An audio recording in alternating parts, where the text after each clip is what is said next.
I love testimonies. That's what a lot of this podcast is testimonies. We all do, right? We love hearing the crazy God stories of somebody in a crazy place, like my friend Phil, um, where he kind of went astray and became, an alcoholic, and the Lord redeemed him from it. Or my friend Jericho, who had to basically die in order to encounter the Lord's love. Or maybe my friend Bernie, who said that he grew up an atheist and eventually uh, came to the Lord because a pastor basically provoked him into it and was like, listen, I'm not going to take your crap. You can either read the Bible and ask me questions or you can not. Right? Like, we love these stories of people that didn't know the Lord and then all of a sudden they do. And we should love them, right? But as my friend Jericho mentioned, is a lot of times we have this tendency to over exemplify or over glorify the quote unquote crazy testimonies. And I agree. If you guys remember in the very first episode I put out, my brother and I were talking about our testimonies, and he was talking about how he believed that like he didn't have a testimony. And he was like, Lord, I just keep waiting for you to mark me. And it was as if the Lord straight up told him flat out, like, I've been marking you this whole time. In a similar sense, my wife, she's one of the type of people that she grew up in the church as well and never really strayed. She had some traumatic experiences, but none of it was because she strayed. It was because of people around her. Um, And same thing with my brother. Like he sort of, kind of at some point was like, I don't really know what's going on, but he never really strayed that far.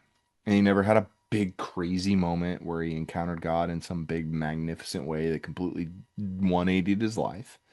And he was pretty consistent. She was pretty consistent.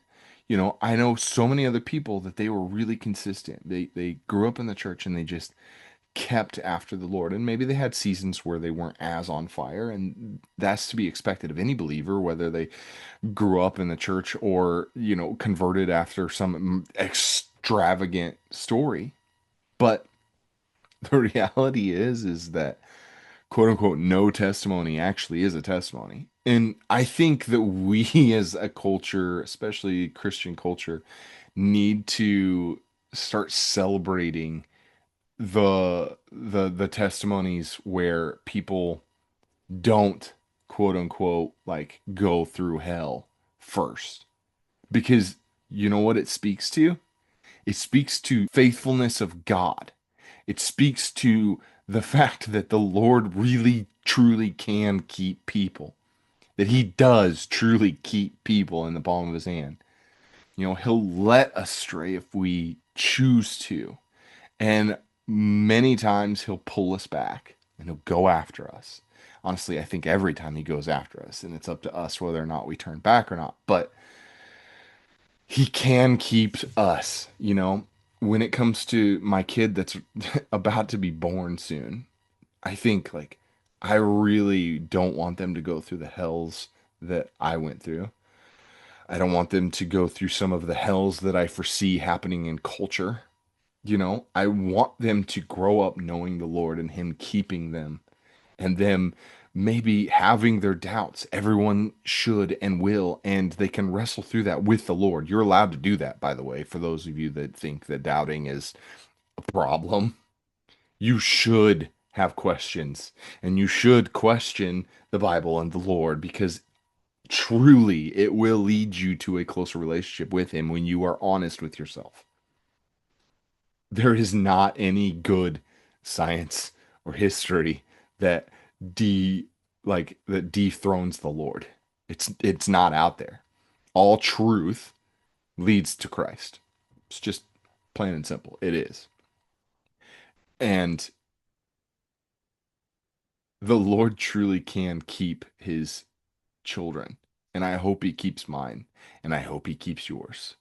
And for those of you that have never had a quote unquote crazy testimony, that is a crazy testimony in a culture that glorifies these obscene ways of living, you remained faithful.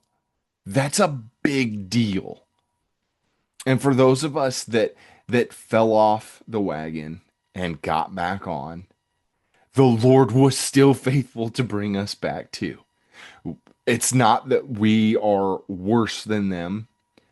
It's not that they're better than us. It's not that we're better than them either because we had this crazy glorifying experience or whatever. No, it's all of it speaks to the faithfulness of the Lord. It's not about us.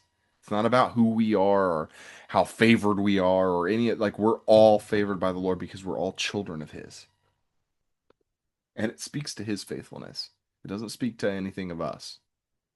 And I want us to remember that. So today's, Monday musing is a little bit shorter probably. I don't know how long I've been ranting here for, but I want us to think about that this week. Think about our testimonies and the testimonies of the people around us. And I want us to have that perspective that, yeah, some people don't have a crazy story, but that is a crazy story in a culture that is so sick. And some of us have a wild testimony.